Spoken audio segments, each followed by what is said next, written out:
সাদা ভাতের সাথে এই যে আলু দিয়ে পাতলা ঝোলের সয়াবিনের তরকারি। বন্ধুরা মিঠুনদার হাসি দেখেন কত সুন্দর, এই হাসিতে মিঠুনদা কি বানাচ্ছে আজকে দেখেন আমাদের জন্য।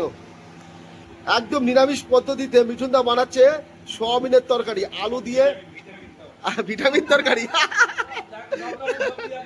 একদম একদম দেখেন তেল মশলা কম দিয়ে সব রকম। তো মিঠুনদা বলে দিচ্ছে ডালের মধ্যে সব রকম। না না এরকম খাওয়া উচিত। আর এই সবজিটা শুধু একমাত্র এই যে এই ছেলেটাকে দেখতে পাচ্ছেন শুভদুপুর বন্ধু, এই ছেলেটা শনিবার দিন নিরামিষ খায় আর বৃহস্পতিবার দিন নিরামিষ খায়।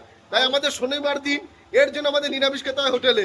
একদিন না আবার যে বৃহস্পতিবার সেদিন নিরামিষ, মানে বৃহস্পতিবার দিন তো তুমি নিরামিষ খাও, তো তোমার জন্য তাই তো মিঠুনদা, এই মিঠুনদাকে কষ্ট করতে হয়। হ্যাঁ অবশ্যই ভালো, অবশ্যই ভালো। আর দেখেন নিরামিষ স্যালাডও বানাচ্ছে আমার বন্ধু, দুজনে মিলে খাবো আর আপনাদের সাথে শেয়ার করব, ভিডিওটি শেয়ার করব। ভিডিওটি ভালো লাগলে একটু লাইক শেয়ার কমেন্ট করতে ভুলবেন না, একদম ভুলবেন না, তাই তো মিঠুনদা? তো বন্ধুরা এইভাবে আপনারা আমাদের সাথে পাশে থাকবেন, অবশ্যই চেষ্টা করবো আরো ভালো ভালো ভিডিও দেওয়ার।